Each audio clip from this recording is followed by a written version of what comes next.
Mike, something is killing the children.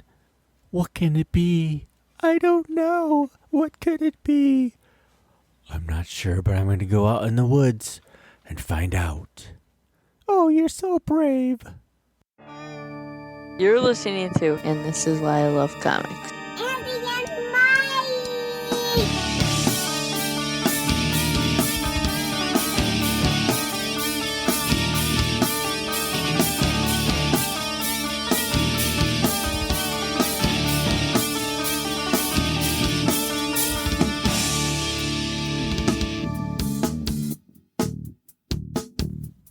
Oh, yeah. Big Trouble in Little China? We got that as well. Got that too. It's all good. One of my, I keep saying this over, and I don't know how many times I've referenced this thing, but one of my favorite movies is that Top Secret movie, an early Val Kilmer movie. I thought it was Buckaroo Banzai. Oh, I got a lot of favorite movies. There's a lot of dog movies, but I have quite a few. Yeah, Buckaroo Banzai. Man, I love that movie too. I've never watched that movie. Really? Yeah. Well, last time I talked about Moulin Rouge, this time it's Buckaroo Banzai. Well, I'm sure I would like it. I just have never watched it.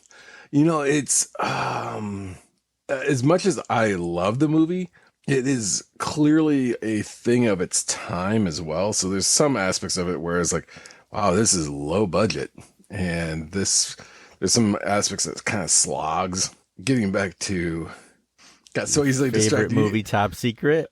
Oh yeah. There's a line in that movie. You know, Val Kilmer is like, you know, this guy speaks German. Val Kilmer looks at the girl across from him. Is like, and she goes, "I know a little German. He's standing over there." And there's this little dude in lederhosen, and he's like waving all enthusiastically. And I was like, "Holy crap, that's so great!" Right. I know a little German. He's standing over there. Probably can't do that now. Probably not, man. But that time, for that stuff was so funny though. Man, that movie is great. But sadly, and I don't know if this is still the case, because I know there's a lot of movies that they're like, yeah, we're going to redo this and we're going to make this movie. But then, you know, pandemics hit and a lot of things get canceled. And I knew at one point that they were looking to redo Big Trouble in Little China and have Sacrilege. The Rock. I know The Rock was theoretically supposed to take the lead. Whether he was going to be Jack Burton or not, I don't know. No, he's probably going to be The Rock. Yeah, well, can he be anything else? I enjoy some of his movies, but I think somebody said, is there a movie that he's not somehow connected with the jungle? Yeah.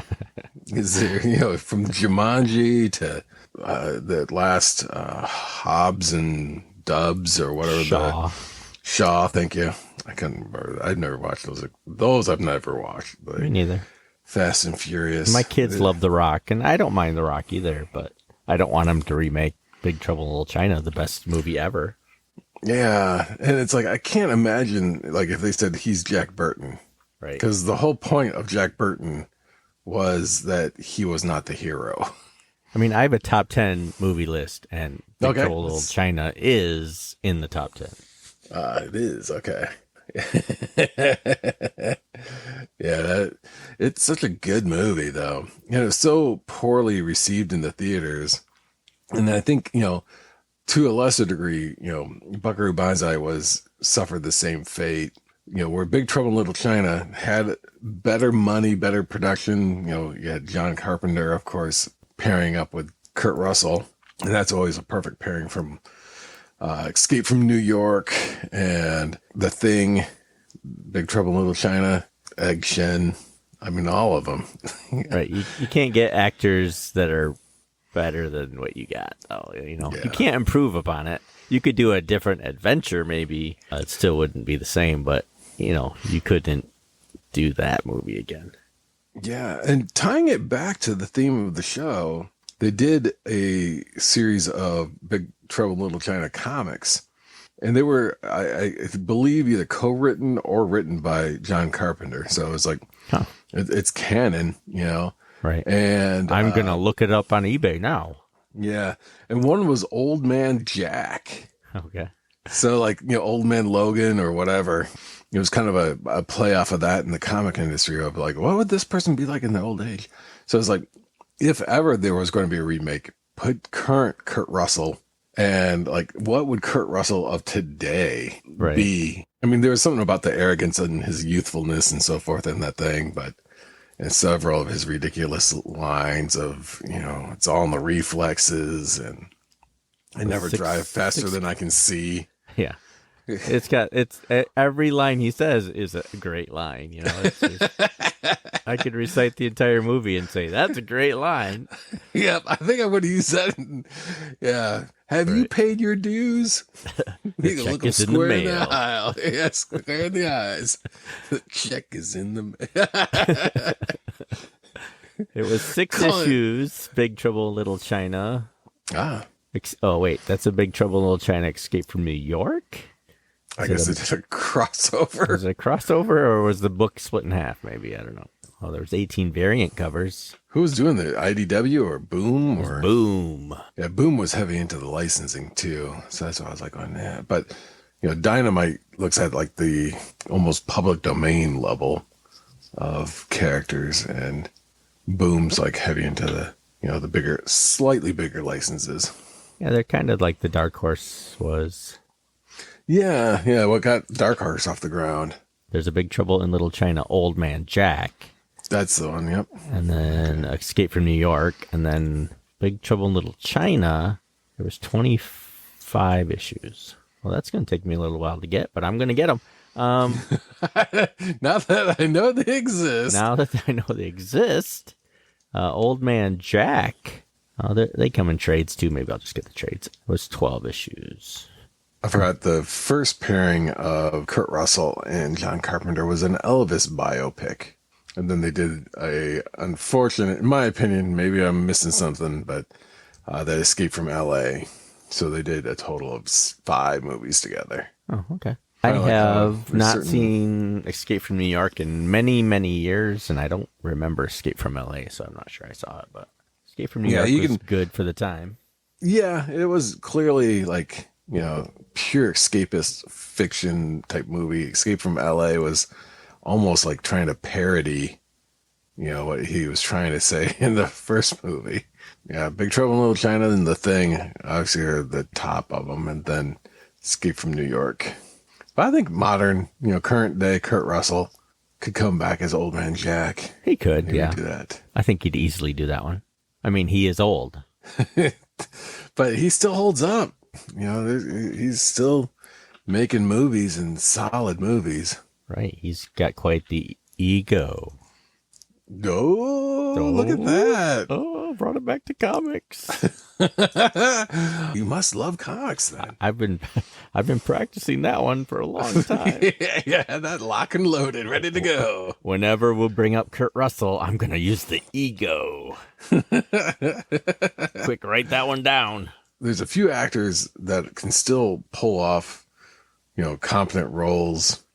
I saw a trailer for a movie that Jeff Bridges is in, and for the life of me, I cannot remember what it was called. But it's an upcoming movie. I used to think Jeff Bridges and Kurt Russell were the same person. I can see that. I like the irony, until last year. No. Yeah, it took a little bit longer. But the irony was that Kurt Russell played Elvis in the movie, and I think one of his very first roles before he even got into the whole Disney teen movies was he was in an Elvis movie, and he kicks Elvis in the shins. Nice. So he starts off his leading man recreating the character the person, in fact, that he kicked to start off his acting career. He's still, cranking out movies, but not at the rate. How old is he? What's your guess? Let's see. I'm going to say 68. Okay, that's a good guess. Yeah. I can't say for certain. I don't know. He is 71. Oh! Yeah, I guess, the camera takes a few years off. Yeah, a couple. And some makeup. But yeah, you think about, people who were like young actors and how, child actors, I should say, child actors, and how that they just, some of them just disappear, vaporize. The Macaulay Culkins, if you would, they never last beyond that. They hit a certain age and there's like no interest. Yeah. Well, they try to last. They just don't do anything successful, like Jerry O'Connell or something. After Sliders, there was nothing. After Stand By Me, there was nothing. Yeah. That dude, definitely grew out of his Stand By Me chunky persona. He might have got more roles if he had stayed that way, though. I don't know. That poor child who was the Truffle Shuffle in Goonies didn't go on to do a whole lot. Well, that's true. And that was one of those, now that we can talk about things in a somewhat almost post-pandemic level, apparently he had chicken pox during the filming of the Goonies, but they tried to hide it with makeup and stuff. Really? But you can apparently see his chicken pox in the movie when he's doing the Truffle Shuffle. You can actually see these little red dots on his belly. So not that needs to ever, make somebody watch Goonies again to just see that spot. Let's talk about Goonies, since this Goonies and kids. And this is why I love the Goonies. Was that a good movie, Goonies? I like Richard Donner as a director, and I think only primarily due to the soft spot because he did, the first Superman movie and really tried to make a good Superman movie. I just gave some people a heart attack. How dare he question the Goonies? The Goonies? Goonies never say die. Right. It's got a couple lines that are great, but was it really a good movie? I don't know. I'm going to have to show it to my kids and see if they react at all to it. Yeah, that's one that doesn't, honestly, it does not age well. The short round actor, I can't remember what his name was in the movie. You call him Dr. Jones. Yeah, I'm very small. You cheat very big.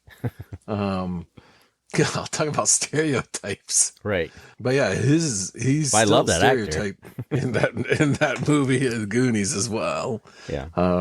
He has all those gadgets, and Sean Astin, a skinny young Sean Astin, and then Josh Brolin. So Thanos was in Goonies as well. So who knew Samwise Gamgee and Thanos? Thanos, yep. He was already after the One Ring. Instead of Infinity Gem, he was after the ring. It's I saw it maybe about 4 or 5 years ago. I saw Goonies, and it's Yeah. Now that you say that, I think my older sons, this is 1, 2, and 3. I think I watched Goonies with them, and I think they were okay with it. I don't think they were blown away by it. My daughter hadn't seen Indiana Jones and the Temple of Doom, so I had fired it up, got to the dinner, and she was like, "Really? What does this have to do with the rest of the movie?" And it was like, "Yeah, this is just meant to be gross." And basically, in many ways, insult the whole culture. Right. It does both. Yeah, successfully. Admittedly, that's the part I fast forward every time I watch it. I don't need to see it. And it's again, talking about aspects that I can quote. I can quote a goodly portion of that dinner sequence. Ooh, monkey surprise. I can't because I've only watched it once. Yeah. Oh man. Yeah. And then chilled monkey. Oh, it was chilled monkey brains and snake surprise. Yeah. It was a snake surprise. It was when they cut the snake open and there's all these eels and stuff in there. Again, I never need to see that part again. No, but I'm painting the picture again in your head. I'm not a grossed out guy usually, unless it.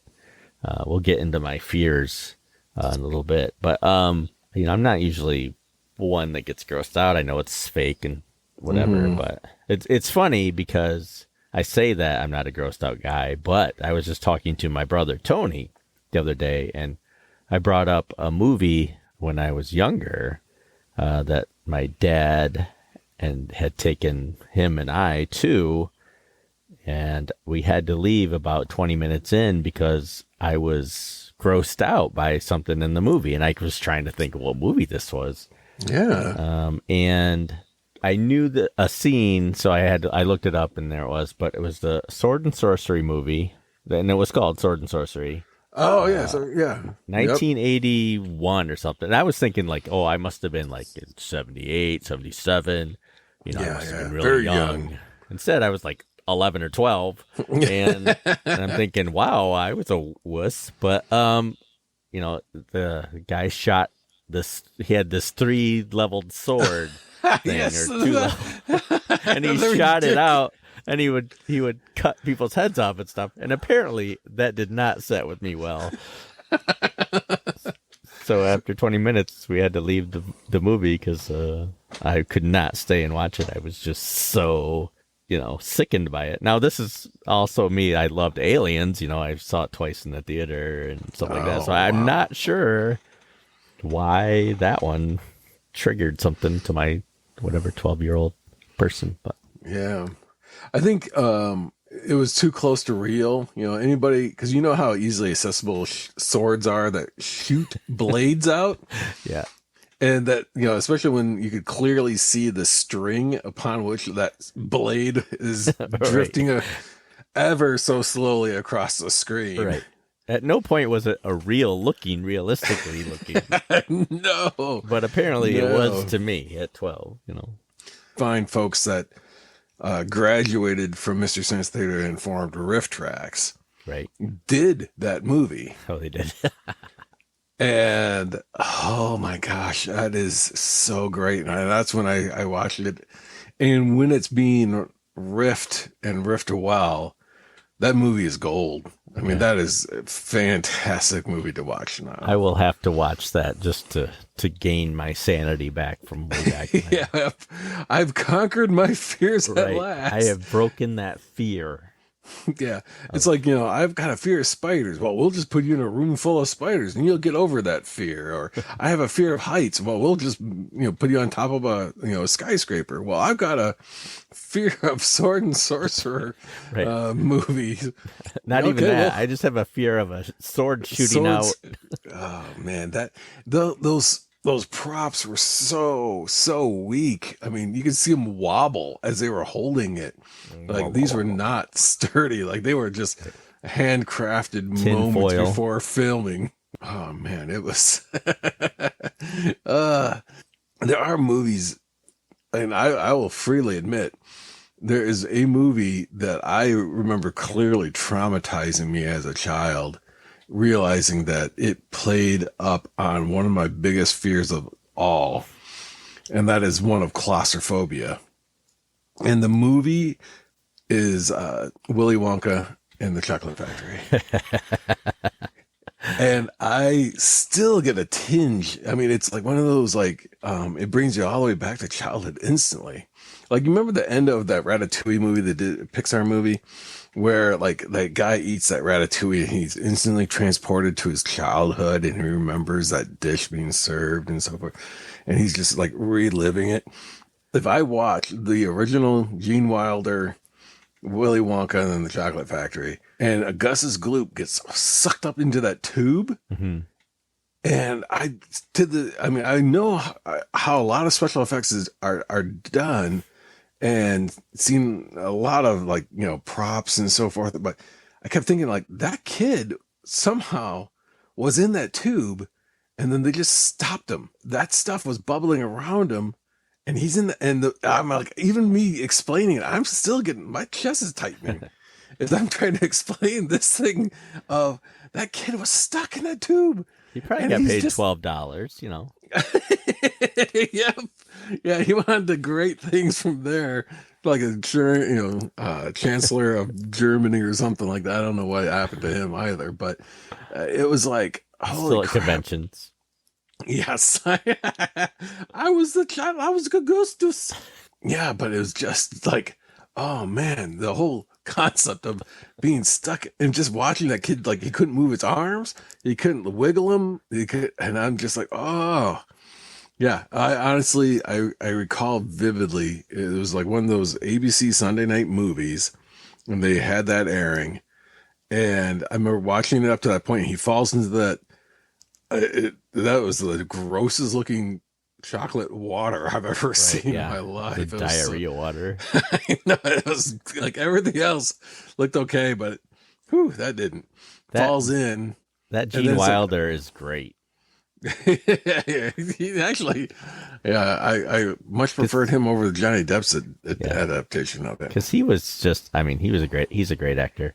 But for that, he was just kind of weird and freaky and scary himself. Like, if you really look at him, he was kind of frightening too.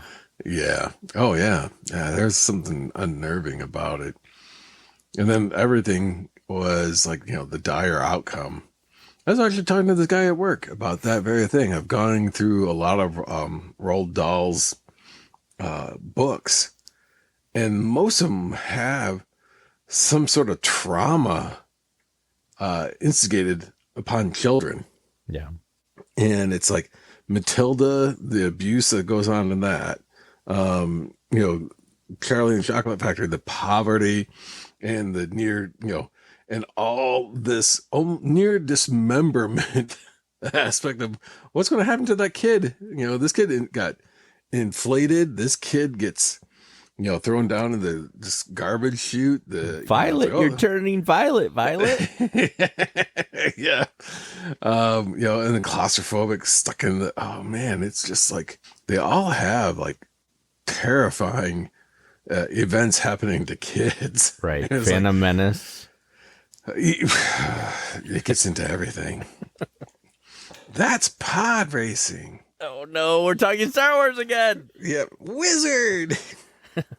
It's working. It's working.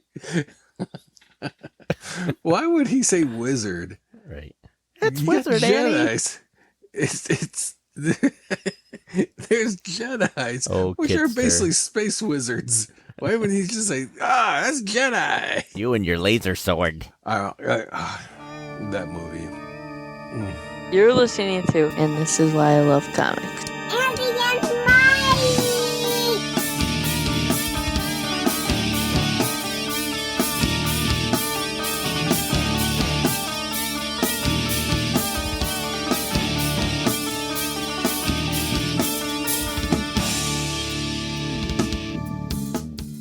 And welcome to another episode of And This Is Why I Love Comics. I'm Andy. And I'm Michael. And we're chatting away about not Star Wars. Oh, man. Again. Being cynical old men is what it is. That's right. That's the theme of our show. If you're just joining us, we're cynical old men who read comic books, who talk about Star Wars a lot, apparently, and other pop culture events. And we enjoy complaining about it, apparently, although sometimes we praise things a lot. When somebody says like, "Oh, give me out of 5 stars," well, it's like we don't really have a 5-star system. We have a 2-star. It's either we loved it or we hated it, and we love it with such adorning, like gushing upon how great a thing is, or we will complain ad nauseum about how bad a thing is. Pretty much, yeah. There's not a whole lot of middle of the road. It's either boiling hot greatness or disastrously cold terribleness. So thanks for joining us. We know there's a lot of other things you could be doing right now, so we appreciate you listening to us. And that's why I'm 51 now. Oh man, yeah, that's official. There's a different feel. Like when you're the 0 at the end of it, it's like, yeah, I just topped off the 40s. But when you're like now 51, right, you're officially in the 50s. There's no like, I was momentarily, just moments ago, 40s. Yeah. Now it's like, nope, you're officially well into 50 something. Yeah, that's what my wife asked. How does it feel to be in your 50s now? Great. It feels great. Yeah. When you get those letters for AARP and you're like, maybe. Yeah. Oh, yeah. A free travel bag. Thanks. Yeah. For low prices. Holy crap, this is great. Well, I can get a discount at Burger King now? Great. I'm going to be one of those people who's going to go to a movie theater at 10 in the morning. Get that senior rate. Senior rate. Thank you very much. Oh, man. there's certain items you can buy at a store, and that they'll like, okay, here's that you have to be of a certain age in order to buy it. I remember I was buying some spray paint for some product that we were designing and developing, and I had to get some supplies. And among the supplies was some spray paint for this prototype. I went to the store to get it, and the lady, kind of like, it rings up, hits that alert, like, this little notice that goes beep, beep, beep. And it's like, oh, I'm supposed to, it's one of those things that the cash register, individual at the cash register is supposed to realize, oh, I need to ask your age. All they did was give me a courtesy kind of corner of their eye glance, went like, I'm not going to ask. And it's like, yeah, granted, you have to be above 18. And I know I don't look like anywhere near the fact that I was like, 18 times what? It's like a factor of 18. Right. But not nearly 18. And there was like not even a moment's hesitation, not anything that was like, I'm not even going to bother. You had children that many years ago. Man, I know. That's what's truly amazing. I just had both of my kids had their birthdays. This one actually had it this past week, and then the other just a little over a month ago. Going through that whole, like, realizing their birthdays are your birthdays in some capacity, because it just shows that as much as you think you're not getting older, they are evidence that you're getting older. And so when they hit those birthdays, and my daughter hit like, well, I'm almost out of my teens. I was like, oh, What? ow, Yeah. almost. It's like, yeah, almost. Okay, you're still there. So that means, that we're not fully, at the complete, empty house of kids. My anymore. oldest is turning 18 this year. I'm like, what? Oh man, yeah. That's impossible.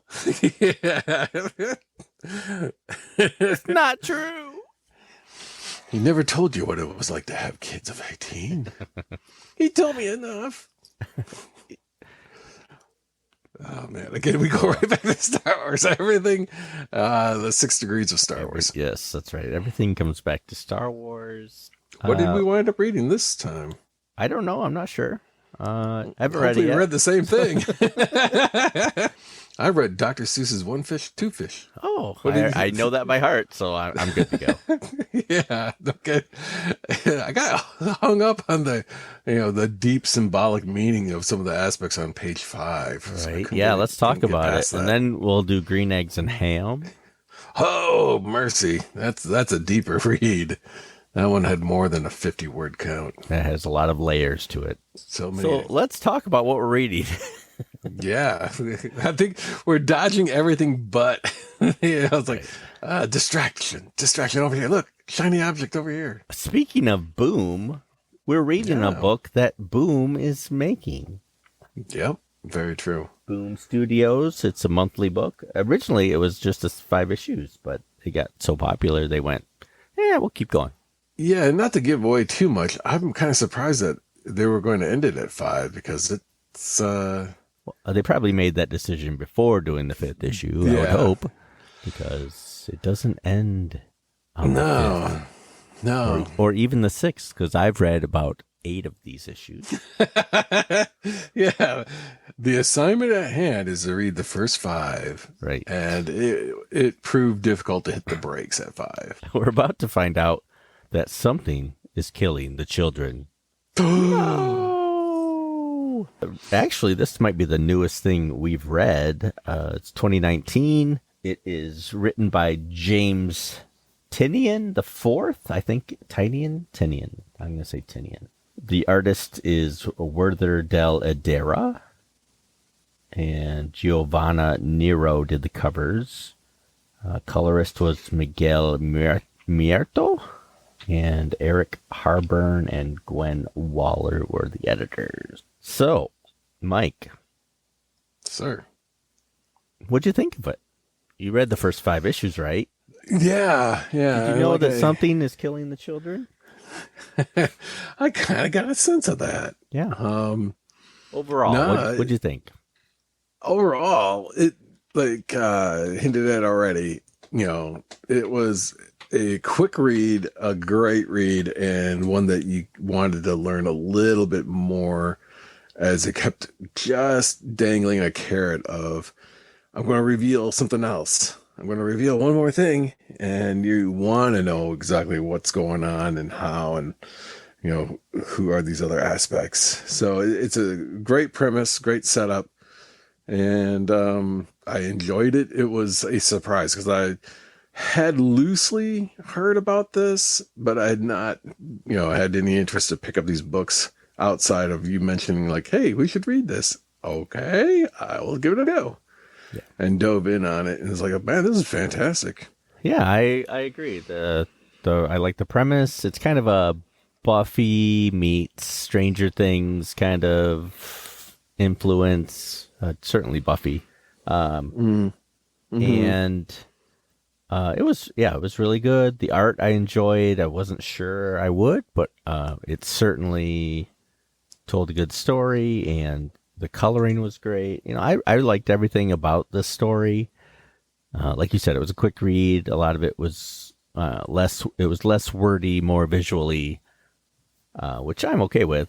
Good cliffhangers and kind of spooky mystery. I love the setting, Archer's Peak.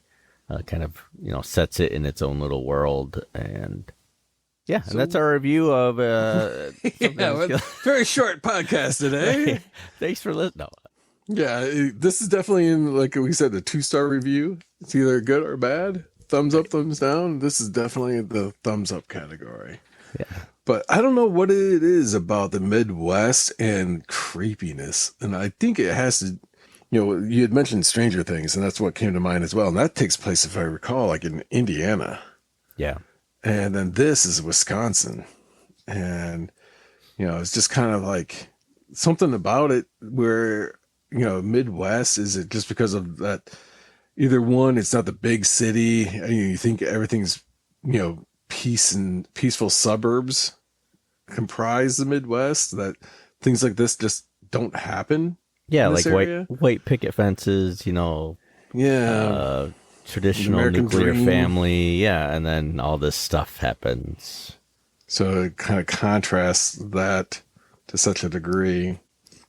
I mean, the illustrations are consistent. They're maybe not 100% on all the time. There's a few frames or a few panels that are like, that could have been handled a little bit better. But yeah, all in all, I mean, this 9-panel, the panel structure, the pacing was well done. Yeah. Yeah, there's a couple panels I didn't know what was going on, but, you ride the story and eventually you figure it out. The premise of the first 5 issues, at least, the children of Archer's Peak, they start to go missing. It's this is a really dark book. It's most of the kids don't return at all, and we get this character coming into the story, this Erica Slaughter. She gets kind of Buffy'd into it, and takes the bus and goes to stop this whatever's happening to the children, and of course, throughout the story, meets some of the townspeople and tries to eliminate what is killing the children. And she's not all together there either. You could tell she's been scarred and damaged. That's kind of what I liked about her. Well developed as far as like a character right out of the gates. So you feel they gave it, fully fleshed out premise of, there's more to her than just I'm going around offering these things, but there's, probably some deeper seated history there. There's how did she acquire these skills? What triggered her to take this on to begin with? Yeah. There's something a little bit askew with her because they keep referencing, and it's pretty obvious, something about her eyes. Right. She's drawn with some really large eyes. The only complaint I had with some of the story is not knowing when the story went across the page to the second page instead of traditionally down and then the next page. It frequently goes across, and you can see hints of it, But you don't notice it sometimes at first, and you're reading down and wait, and then you kind of go over it, and it happened more and more as the story went on, and it was confusing sometimes a little bit. Like I had to read a page twice because I had read it in the wrong order. But Yeah, it makes it a little bit more confusing that way, but yeah. There's a couple of things, and I know that the coloring on it is very dynamic. It has a lot of like, so I guess the term would be arbitrary color, but there's something about like, the colors of her eyes being a distinctive feature that helps draw you to it. Yeah, and that really stands out. I mean, it's one of those things where it's like, in a sea of black, there's a pinprick of white. It's like boom, that really, the coloration or the colorist really did a fantastic job making sure that was a key point. And there's a surprising number of people wearing glasses in this series too. There is a lot, yeah. But in real life, a lot of people wear glasses. I'm having my cheaters on right now. Primarily, I'll hold the microphone in proper configuration, but. Well paced. It reminded me, the pacing in many ways reminded me of a lot of the Japanese manga books where there's just full sequences where there's just panel after panel after panel, just nothing, no words, just setup, just ambiance, just people passing and showing just sometimes that solace, the quiet. And that is more effective than having, Brian Michael Bendis's pages of, in his case, 500 words or more per page. It's like, are you getting paid by the word? I have it through the deluxe book. There's 15. There's 15 issues in it. I've only read the first 8 because I didn't want to start talking about things that hadn't happened yet in the first 5. So it's like, I better stop. So I couldn't tell you what one it was first, but this would be one that I think I would almost appreciate getting in the floppies as they were coming out in floppy issue format, as opposed to the trade, because the trade, you just burn through it so quickly. You don't get to savor it. You don't get to anticipate it, because each issue ends with like a holy crap kind of a moment. And then you're like, oh man, and the wait and anticipation of the following month's issue. It's rare. I don't find many that I could say that would be the case, where it's like, I would enjoy waiting for the next issue as opposed to like, oh crap, I have to buy the next issue. I can't wait for the next deluxe books, because apparently that's how I'm collecting this one. Yeah. I also liked how close they come to naming corporate or brands without hitting the brands. From Apple Beans instead of Applebee's. Yeah. And there's another one that they threw out there, and I can't remember. I had my remind myself notes, and I couldn't find my remind myself notes. Yeah. Can I say I like the font of the title and the chapters and stuff like that. The Something That's Killing the Children, chapter 1. I do like the marked up chapter title. I just think they did a good job on that. That's perfect. You don't talk about lettering. Scratch. No, and they did a different thing of like their whispers where, or they mutter something, and that muttering is at like 50% opacity, or they've, 50% of the color value, that it's not as intense a black font. It is like a mid-gray font. Even though they're not saying it, it's kind of implied that it's a whisper, because it's just, you could barely read it. Like you could barely hear the words being spoken. I don't really want to spoil this book to people who haven't read it. The premise is you can't see the monsters unless you believe in them, or young enough, or are young enough to believe in the possibility of it, which is great. Makes me wonder though, like, can the monsters kill you even if you don't believe in them, or do you have to believe in them to be in their plane? It's kind of left that question, but yeah, it hasn't been addressed. It's almost like the horror version of the Polar Express. You can hear the bell until your level of disbelief, cynical, the worldview starts to kick in, and you don't believe in magic anymore. You can still hear the bell that Santa gave, but this is kind of like, yeah, you're still young, you can still believe, and that belief is what might potentially kill you. And you find out that Erica is part of this organization, and she's working for somebody too. She got her sight somehow through some history that you don't know about. Like Buffy, I keep bringing it back to that. The Watchers, and I don't know if were you ever watched a fan of Buffy? I watched the original Luke Perry movie, and I saw maybe like 2 or 3 episodes of the Melissa, whatever her name is, or something, three-named girl. Can't remember Sarah her. Jessica, no, Sarah, Something. Sarah Louise Parker, Dreyfus, Sarah Geller, Melissa Gilbert. yeah, but Freddie Prinze Jr.'s wife.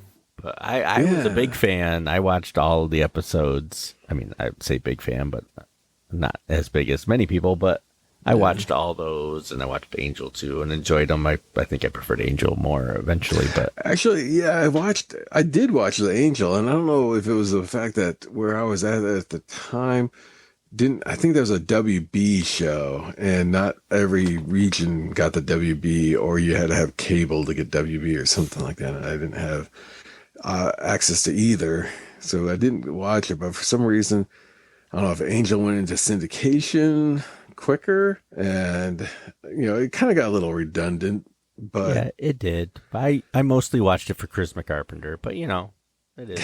It is. yeah, it was like all the ancillary characters in Angel I like better than Angel. Yeah, exactly. And Fred and Wesley and Spike showed up or whatever. Spike and the lounge singer guy, he was pretty cool. Yeah. That's right. I forgot about that character. Yeah. He was able to like predict the future or something like that, but then would sing at keep people entertained. Right. So it is very Buffy. It is. You can't deny that. And they're probably sick of hearing that comparison because yeah, and one of the other aspects though is I like, and this is where unlike Buffy, you knew what was happening with Buffy like right from the get-go. It's like, you're a hunter, Buffy, and kind of a thing, like, you're a wizard, Harry. Right. Yeah. But it was like, you're a hunter, and they quickly dump a ton of exposition explaining her, and okay, moving on. Where this felt like what made Wolverine a good character was that they have not spelled things out. They've hinted at things. And then once, and I know I've said this millions of times, once they did that Wolverine origin, all of a sudden everyone's interest in Wolverine vanished. James Howlett. Oh, dang, what a stupid and predictable and bad decisions. It's like you had decades of history that and mystery built up, and then there's no way you could ever live up to it, the hype. Right. So just don't try it. And we all know he's Australian, right? Want a piece of fruit? Yeah. Oh man. There's one for the t-shirt. Yeah. Nothing says like I got mutant claws like demonstrating it by handing a slice and dice. Oh man. But Erica Slaughter, yeah, there's a lot of mystery to her. I'm sure they'll reveal her past, and I'm okay with that as long as they do it with a slow drip. Yeah, and I like that you can almost kind of try to puzzle it out yourself, and I think that's what makes it more engaging, is that there's enough clues, there's enough things that they've tried to, put together that potentially, and that's what made that TV show Lost, when Paul Dini was the showrunner in the first 2 seasons, maybe the 3rd season, I think he was still there. What made that show skyrocket in popularity was like there's this big mystery, but they were dropping clues all the time that you could link, and it was like, oh, this is going to have a great payoff. It kept dribbling new, deeper mystery elements, deeper world building, and that's what this felt like it was doing a good job at, pacing it out and just giving you just a hint of taste here and there, but not so much where you're like, oh, I got it. Now we're just going to go along for the ride. You know, that's what makes origin movies great, is that you're seeing how the hero comes to being a hero. But then the sequels, any movie after that, is about the villain that the hero has to encounter. And it's rarely about the hero anymore. Even good ones like Winter Soldier. That's a great movie. But did it really do a whole lot about Cap, or was it more about the Winter Soldier? You look at Batman Returns, the Tim Burton one, and Batman was barely in it. So if you explain everything away in your very first movie, first pilot or whatever, first issue, then there's not much more room. And I think we talked about it when we talked about Tom Strong. There was a big info dump, but he had built so much mystery and so much history in it that you could dive deep into his 100-year history at that point, you know, keep expounding on that concept. The same thing is happening here, is like you're picking up the story midway. So there's a lot of backstory you could build into and a lot of upcoming stories that you could build into. Yeah. I liked how she was almost a monster in herself. Like, you know, she was always bloodied and she just was kind of a scary character herself. And she came across that way, except to some of the other children didn't seem to be affected by her. But again, that's, you know, the children see something that the adults don't. And see going back to the Willy Wonka concept. Right. He was always supposed to be terrifying, even though he was, you know, making every kid's dream items of candy. It's like he himself is pretty terrifying. Right. Well, let's talk about the monster. I was actually surprised that the monster gave me a little anxiety. Like, it's a comic book, but that monster was kind of creepy, and it was, you know, I think that's where my Stranger Things Demogorgon comparison kind of is with that. But you know, I like this better than the Demogorgon because it was, you know, they didn't really explain it. They hinted, and they didn't give it a weird, stupid name. That I know of. Maybe they did. Yeah, I didn't come. They just kind of referred like to power levels. Yeah, they gave it a classification because it's almost like a scientific study and not necessarily a, you know, definitive. Yeah, but then, you know, it would show up and it's just kind of creepy in the background and it was all black and kind of stalky looking, tree-like kind of almost. You know, like it blend in a lot of places. It was kind of cool the way they designed that, and a lot of the red and the black with the coloring and stuff. It really made that stand out, made it unique. And the other aspect is that everything else is so well defined. I mean, even if it is that somewhat scratchier art style, but there's clear edges, and you know, things are for the most part delineated. You know, there's a frame around doors. There's, you know, clear architectural design in the buildings and houses and cars. But when the creature itself shows up, it is like this, you can't make out its shape, or its, you know, there's appendages, you know that there's some sort of torso-like thing, but where does a head, things that you want to see in a place and things you always associate, but you can't quite sort it out. And that's what makes it more unnerving. It's like, is that the red swatches around it that pass across its body, is that like blood? Is that organs? Is it a dimensional thing? Is it wisps that just kind of twist and swirl? The anatomy on this thing is so not defined that it adds to that kind of the unknown. And it goes back to Grimm's fairy tales. Why was everything in the woods? Because the woods held the unknown. Because it's unknown, there's fear and implied by the unknown. And if we can't know a thing, then you can't fight a thing. If you can't fight a thing, then you're afraid of it. Right. And that's what this has in it because of its anatomy being like, does the head and the arm come right off of it? Or is it just that's how it was drawn in this particular frame, this panel? And it's flat, and so you can't get a good sense of shape. Yeah, it's very it look more alien-like, or it was really creepy. So, and that's hard to do because so much of things you kind of lift from animals or other bits and pieces. So to have something that you're not able to quickly identify, like, oh, it's got, when you describe most ancient monsters, it's like, yeah, it's a giant chicken, or it's got the head of a lion, a body of a goat, a scorpion's tail, and you're like, oh, that creature, and they just define it by an amalgam of these other animals. But this is just like, I don't think you can kind of clearly define what this thing is. let's talk about. I think this is the most mature book we've read. If you're picking this up for your 10-year-old, don't, because it's swear. I mean, you be the parent, you be your own judge, but it swears a lot. There's a lot of gross, bloody images. Some of the kids you see them get ripped apart and suffer a lot. They're not pulling in their punches in a visual sense. Right. And I think that enhanced the story. Like, that was a good choice. Since they were already going to show those gross things, I didn't mind the swear words or anything like that. I'm not a prude, whatever.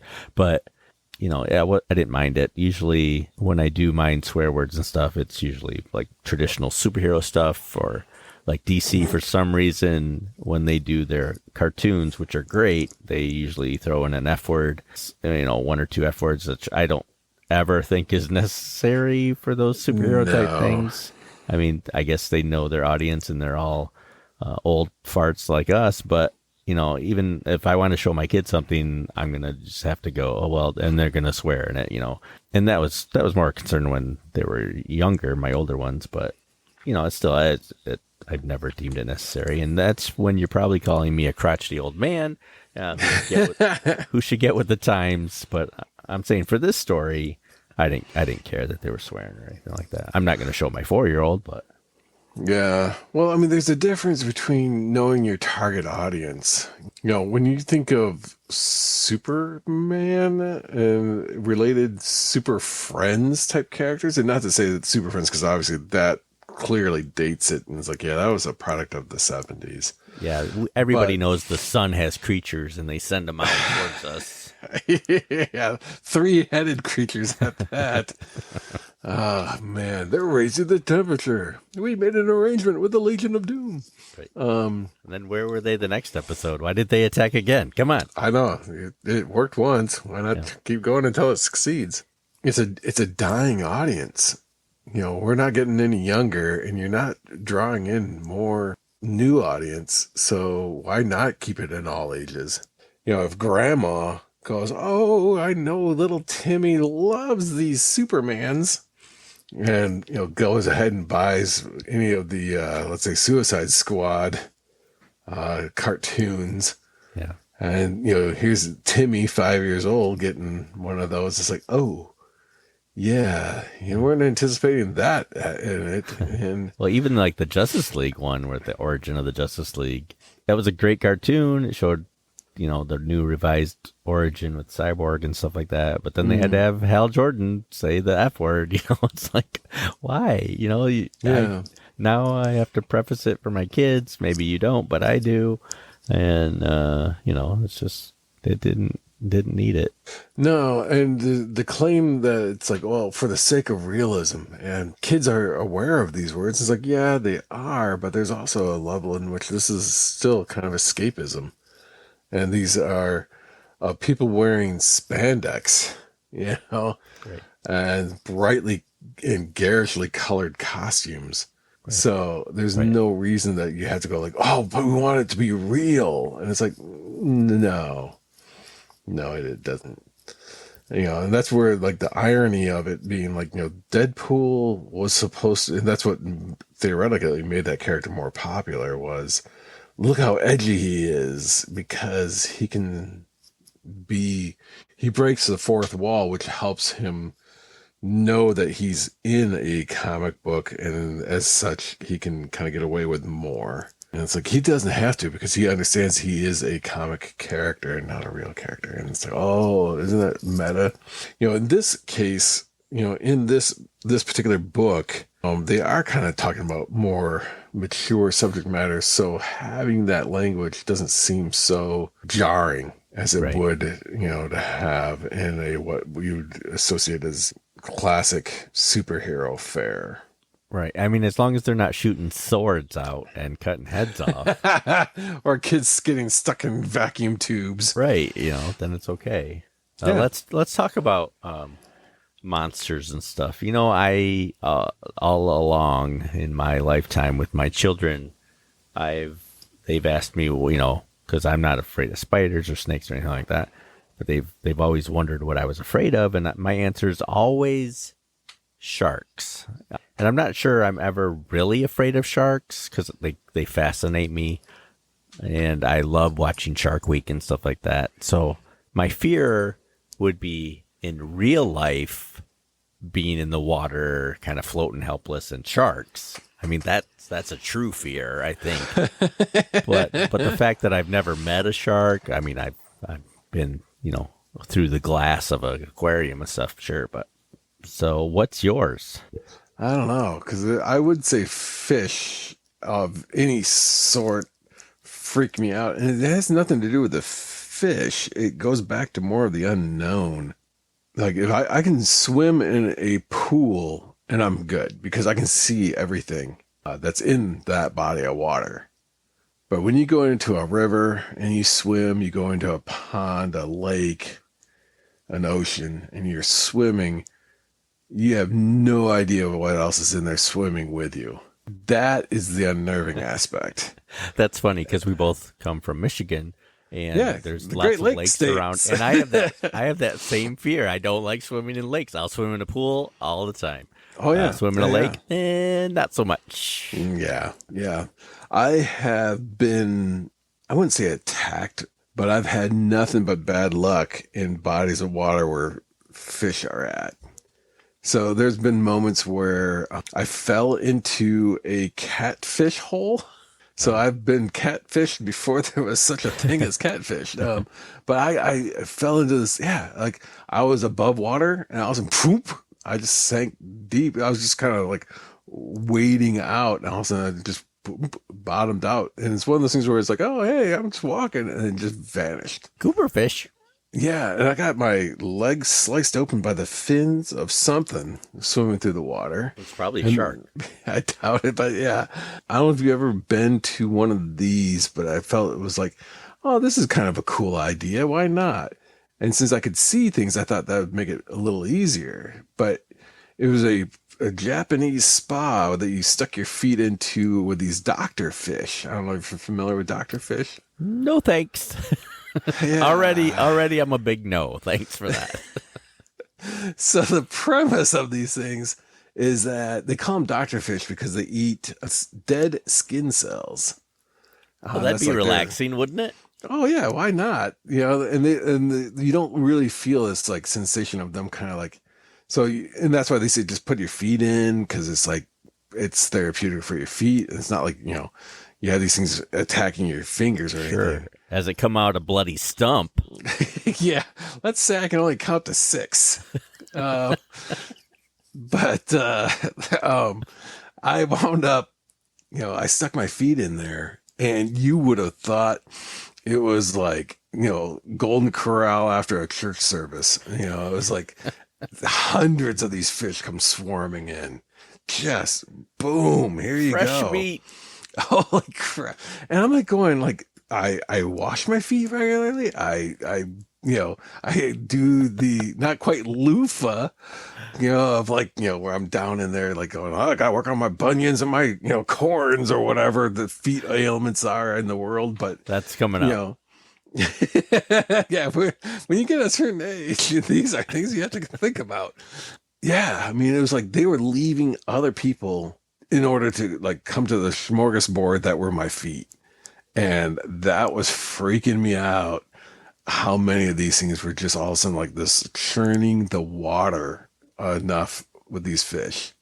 Isn't that how the invasion of the body snatchers started?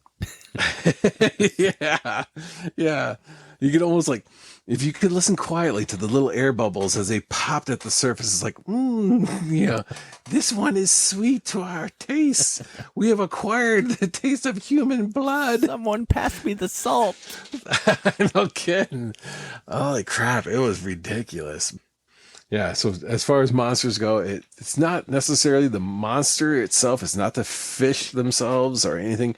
It's the unknown of what's in the water with you that you can't see. I think part of it for me is the floating in the water and not being able to do much. Like you can't outrun that thing at all. No. It can do whatever it wants to you, whenever it wants to you, and you're pretty much screwed. So yeah, I think maybe a feeling of helplessness kind of thing. Did you ever get like those books from the school library about like mysteries from the deep? Yeah. And they would show like the deep, like marinara treasure or whatever. Marianne, what not marinara? I love my cheesy bread with marinara. Marinara trench. It's an endless pile of sauce. Just dip it in there. I double dip. Yeah. It's so good. I was like going to go all like check out my knowledge base. And then it went right.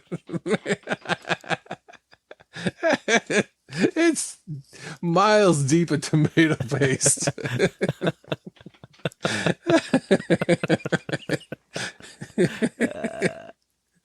It's like it's a freaking like trough of it must smell so good though. Oh. There's got to be like a James Bond woman named the Marinara Trench. Who are you? You may call me Trench.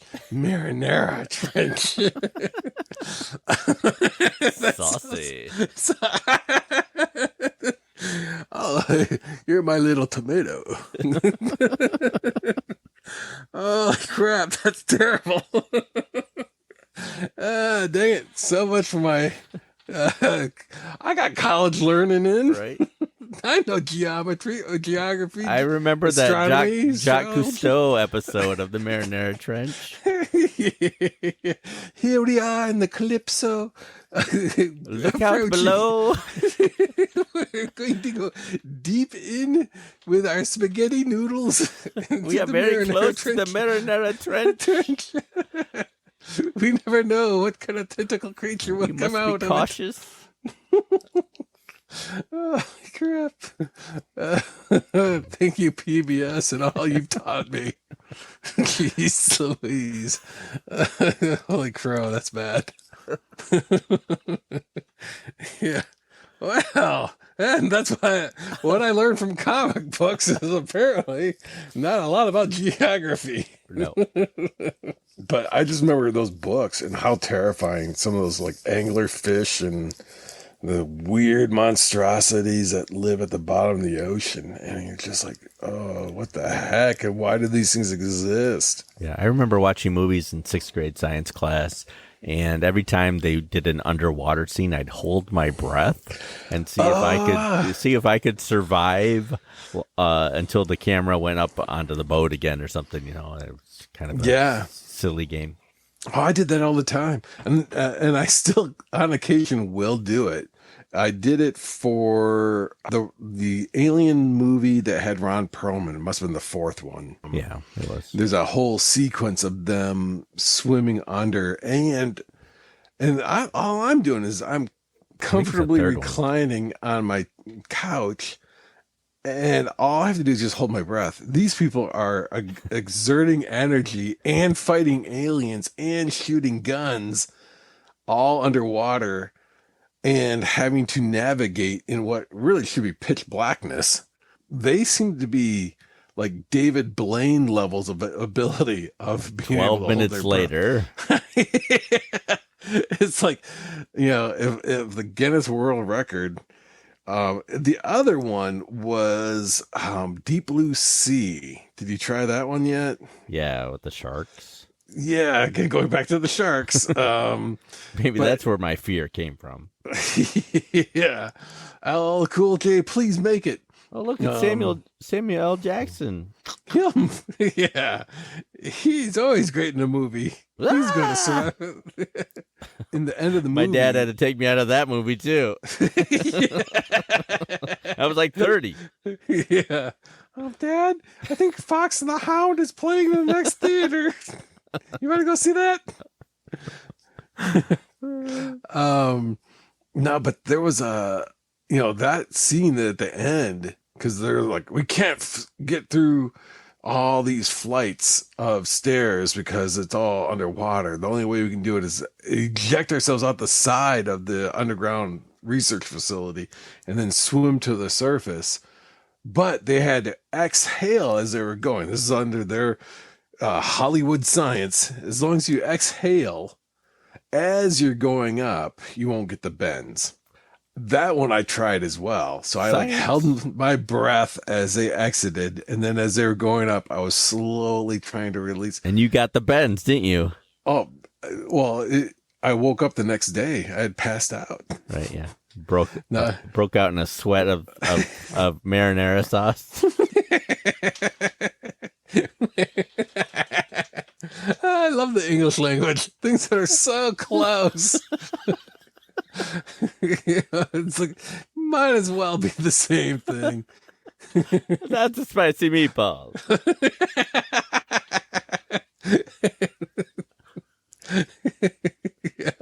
That's the name of your submarine, spicy meatball. Yeah, I was gonna say.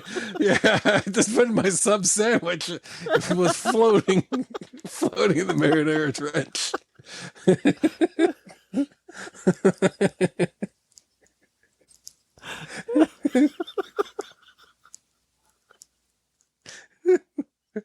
We were like trying to remember like how horrifying things are, and it's like, oh man, that monster, that's terrifying, our deepest fears. And all of a sudden it's like, nah, we're talking really. about, yeah, that's our defense mechanism, is just to resort to lingering over some ridiculous slight. Crap. Yeah. Anyway, I never claimed that, don't take me anywhere that you want to get to accurately, because I ain't going to get you there. science. Yeah. Let somebody else, leave the scientists to do the science.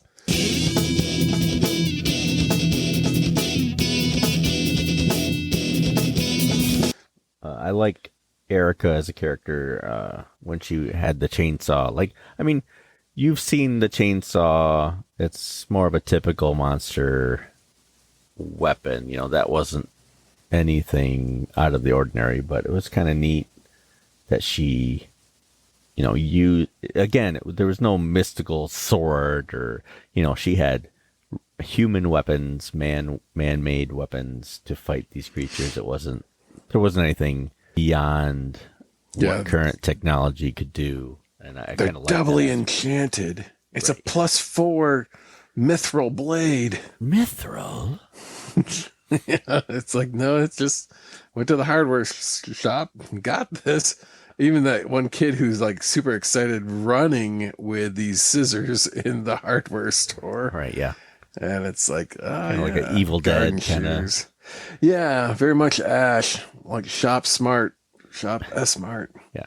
And maybe they'll include something else eventually, but I did like that aspect. Again, it brings it back to the, what would you grab if something's coming at you?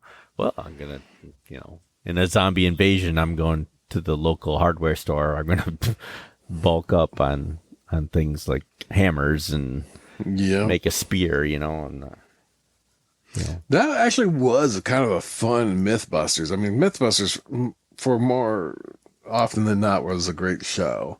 But they did have an episode where they did kind of the zombie invasion. Like, would you rather have a shotgun or an axe? Right.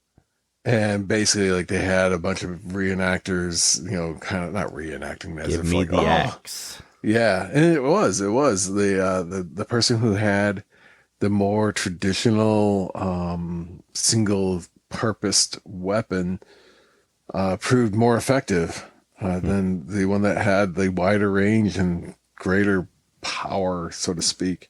Yeah.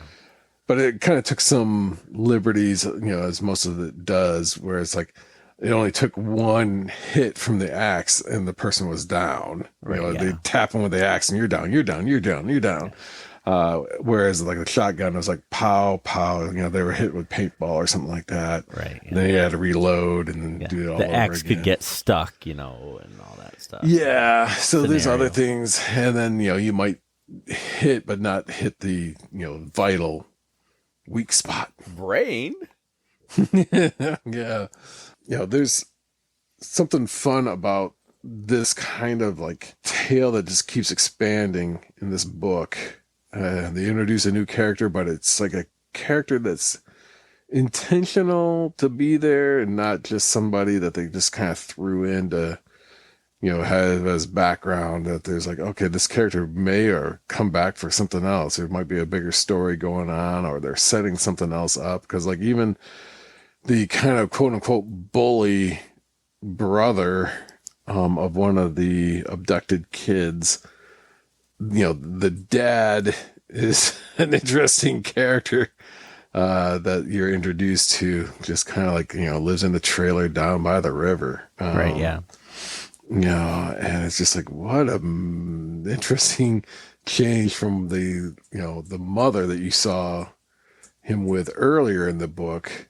And then this guy, it's like, whoa, very, very different. So it's like, there's a deeper story that is suggested, and they don't necessarily need to ever go back, but there's just something that you feel as if there's some more reality, a little bit of there's some more shady aspects to this town, or a little unsettling aspects to this town. Kind of reminiscent of like Twin Peaks, because you get the feeling that the author's going to stick around in this town for quite a bit of time.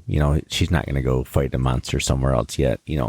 This town is gonna be important for a while, and so you get all these cast of characters, and you get to see them move around the board and interact with the main character and stuff, and it's kind of neat, And it's an odd town. There's underlying problems that I kind of get the feeling that he's going to explore later. Just out of curiosity, did you make the connection, or am I just making an assumption here? But there's a sequence where they kind of go to the dive bar, and like, the Native American guy is like the bartender, and then there's this kind of sad sack of a guy talking about, kind of like wanting one more drink, but he talks about having things that he's seen or things that had happened, and he's just welling up in tears and so forth.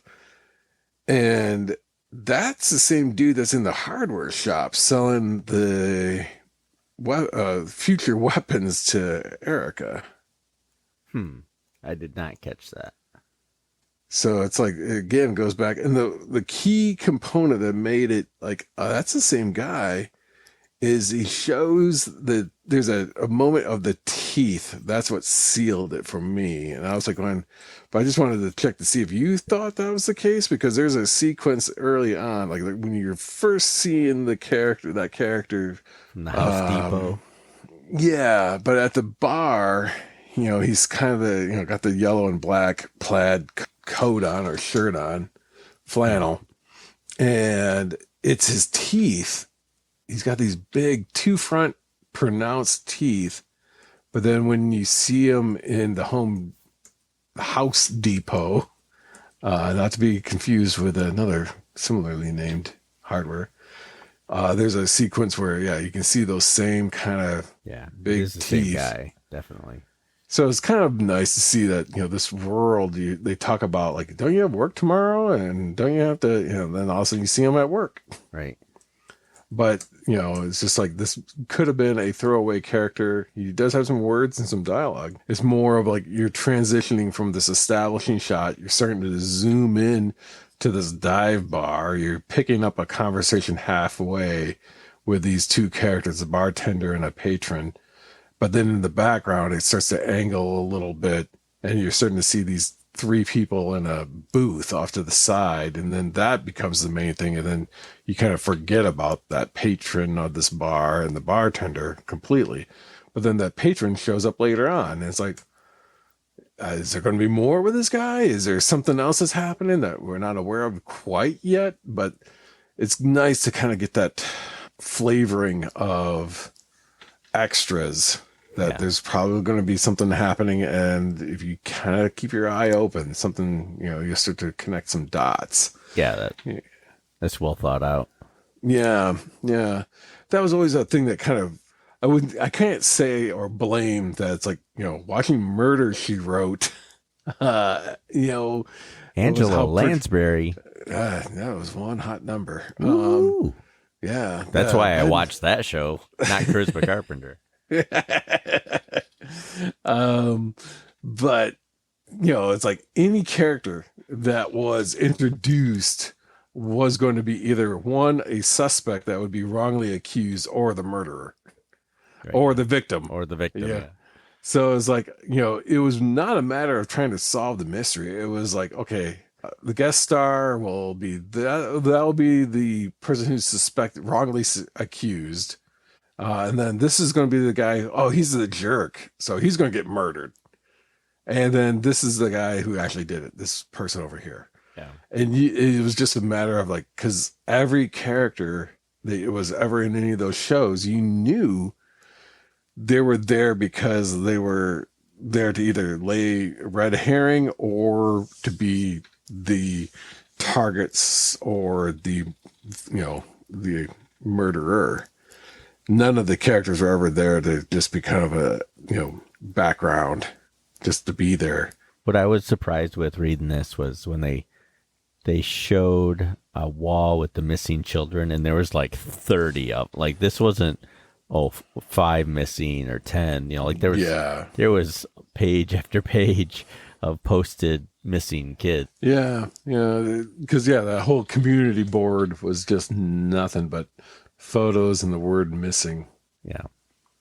I did like the interaction between Erica and the police chief as they were being questioned, or she was being questioned because she was a suspect, and she played it cool, and here's your driver's license, this is a photocopy, this is clearly photoshopped. That's not your real name, is it? And just their witty banter back and forth is pretty funny. You're gonna get a phone call in a couple of minutes, and you're gonna let me go, and how she convinces him to let her take care of it, and then I love that scene. It was really well done and made me laugh.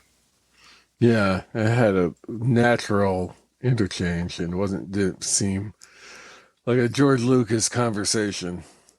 Who? Throw a Star Wars reference. I thought I was overdue for. We went 20 minutes without talking Star Wars, so you just had to throw that in there. Yeah, it felt good. It really did. I got that pressure, that Star Wars off my shoulders. It's like getting the monkey off your back. Yeah.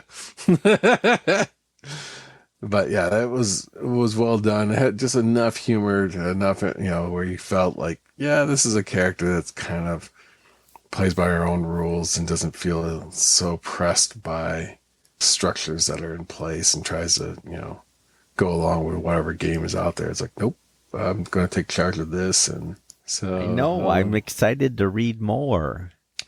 Yeah, and that's what I think was the ultimate takeaway. I know we did that initial one and done, and I did whatever The Amazing Wolfman or something like that. Robert Kirkman. You ended up reading the entire series. It was so good. Oh man, captivating, I think would be the best word for it. But this one, after because it was the trade and it only had the 5 issues. As soon as I hit issue 5 and wrap that up, it was like that's it. Right. That's us. I got to read more, but I was also kind of doing like what you had done, where it's like, I know if I read more, I'll just keep reading, Yeah. and I'll keep going through it and seeing how this gets expanded upon. Let me tell you, it gets cooler. Yeah, I mean, it ends on, and not any semblance of spoilers, but just that the last image on issue 5, it does it. Everything about that last panel leads you to go like, yeah, I do need to read more. Yep. Certainly. So this may be a first, because some of these things that I had already read, like Tom Strong, read those issues. They were fantastic issues, so I already knew what was happening and where it was going to go. And then the other series we've read were pretty self-contained, or they just weren't worth going any further. This one I clearly, I'm going to go continue to read and get caught up. Me too. Yeah, I think this is the first one we've reviewed that neither one of us had originally read. Like, this was new for both of us. Yeah. And an independent, so not even superheroes. Like, we went to Boom Studios, of all places, which, I mean, I've always liked what I've read, but I haven't read a lot from them. And we both really liked the series. That's a miracle in itself. Crotchety old men. Are we the target audience of this? I'm not sure. And like you said, though, I mean, obviously these are not for the little kiddos necessarily was their target audience, but it is something that I think would appeal to anybody who's wants that, something beyond the superhero vein, but to still have the action, still have genuine characters and dialogue. If you're just interested in a good read with very consistent artwork, this is definitely that. I agree. And that's our review of Something is Killing the Children, issues 1 through 5. If you've read it, let us know if you like it and what you thought about the podcast. We have a Gmail account. It's and this is why I love comics at gmail.com. Check us out on the Twitter. We are on the Facebook. Join the group and you'll get information like what we're reading next and some weird commentary and all that stuff, that anything I can think of. Please do join the group and we'll start a community of people who love Something is Killing the Children, which is a title, I hope we never have to, it's a terrible title. I mean, it's a great title for this book. Yeah, you don't want to read it in real headlines. You just want to read it in a comic. Absolute fiction is cover. Great. Next is New Frontier, and I'm looking forward to that too. I can't wait to read it. Rereading it. Yeah. That should one, I did get that one as they were coming out. Yeah. So I think I read a trade from the library, and then I've since acquired the individual issues too. So we can talk about that once I find them in my long box somewhere. But so and this is why I love comics. I'm Andy. And I'm Michael. And we'll see you next time. Here comes the Thunder Chicken. Bring on the thunder. Bring it on the thunder. Thanks, Thunder Chicken, for letting us use their music. Go check them out on Spotify.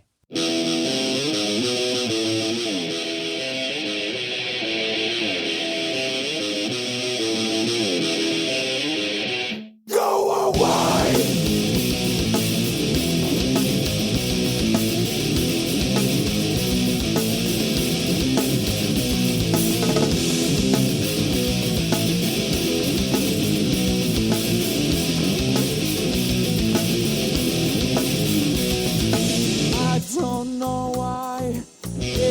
So much what you did that time. Dunk it into the marinara trench, you do. The marinara trench. I will never be able to pronounce it correctly ever again. Because it's the mariachi trench. Yeah, it's full of restaurant singers with various oversized guitars.